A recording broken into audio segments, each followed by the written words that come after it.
Imagine thousands of people doing this in unison. Huh? Well, What's the lyric?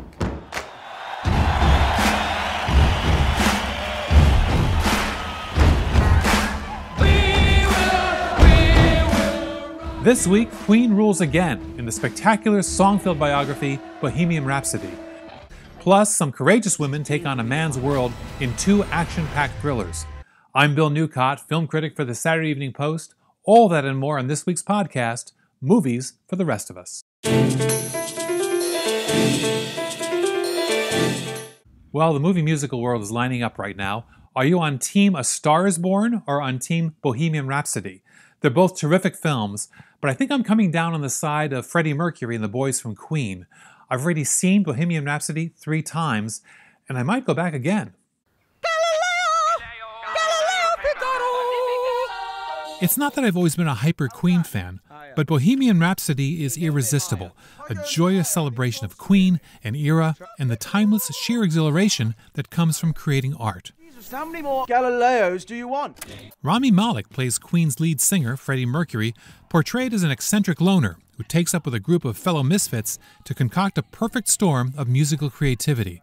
With an awkward manner and soulful eyes, Malek earns our sympathy from the get-go. His thrilling stage performances, preening and prancing like a hybrid of Mick Jagger and Truman Capote, emit an energy that nearly melts you to your seat. The supporting cast is perfect, especially the guys who play the rest of the band and Lucy Boynton, who co-stars as Freddie's surprisingly understanding wife. But the real star here is the soundtrack, and if the final 15 minutes, a recreation of the band's electrifying 1985 Live Aid performance, doesn't rock you, then you'd best just head straight home and play some Johnny Mathis records. you're a legend, Fred. We're all legends.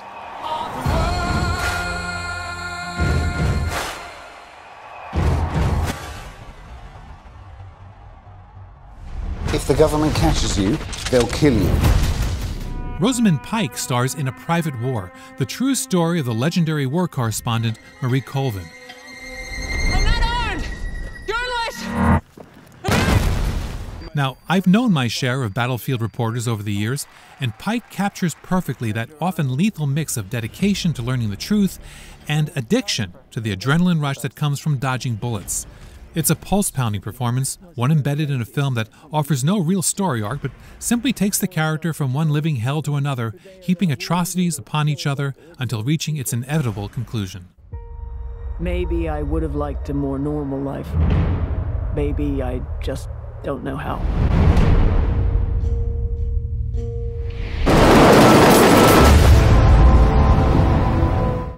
Our husbands aren't coming back. My husband left me the plans for his next job. All I need is a crew to pull it off. In Widows, Viola Davis stars as a Chicago socialite whose hubby, played by Liam Neeson, has been supporting their lavish lifestyle for decades through scores of high-profile burglaries. When one goes horribly wrong with lethal consequences, she and the widows of the heist team's other members find the plans for the guy's next heist and decide to pull it off for themselves. Widows would work a lot better as a tongue-in-cheek caper flick, but the director here is Oscar winner Steve McQueen, and he weighs it all down with the same grim seriousness he brought to 12 Years a Slave. Plus, it doesn't help that the film's big twist has more holes in it than a target at a shooting range. Vem är du?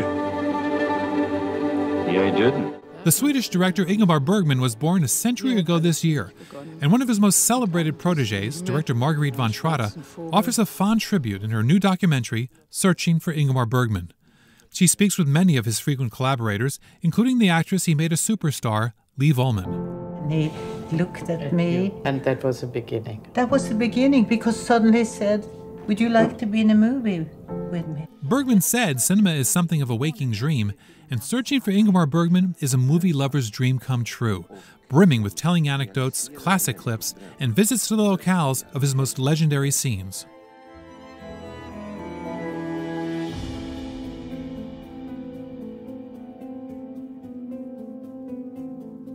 Well, a mixed bag of movies come to Blu-ray and DVD this week. Here are my home video quick hits.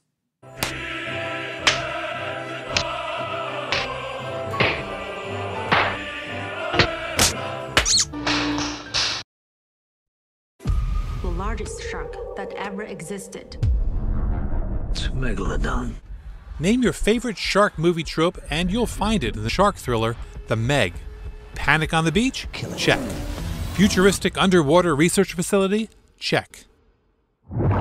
Helpless diver in a shark cage? Check. Need a bigger boat? Check.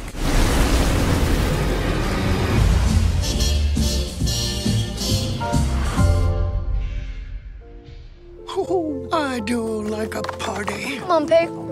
What should happen if you forget about me? Silly old bear. You don't have to be a longtime lover of the overstuffed bear of very little brain to find yourself bawling like a baby at Christopher Robin. Ewan McGregor is perfect as Pooh's friend Christopher, all grown up with so many adult worries, he's all but forgotten about his childhood reveries in the 100-acre wood. Pooh? Christopher Robin. No. This is a frame up. Hey, Papillon, right? Got any money? Get some. Never escape without it. I can never figure out why studios feel compelled to remake classic movies that have aged perfectly well. But here's Papillon, an update of the 1973 Prison Break classic. The stars are capable, but Charlie Hunnam doesn't have the gritty charm of Steve McQueen. I mean, who does? And Bohemian Rhapsody star Rami Malek will make no one forget Dustin Hoffman's indelible performance as the hero's sidekick. Watching Papillon, ably directed by Danish director Michael Nohr, you just can't help but wish everyone had decided to make a different movie. If I ever get out, I'm gonna live a different kind of life. That's our podcast. For more on the movies, come to SaturdayEveningPost.com/movies, and for all my reviews, interviews, and videos, come to my website, moviesfortherestofus.com. For the Saturday Evening Post, I'm Bill Newcott.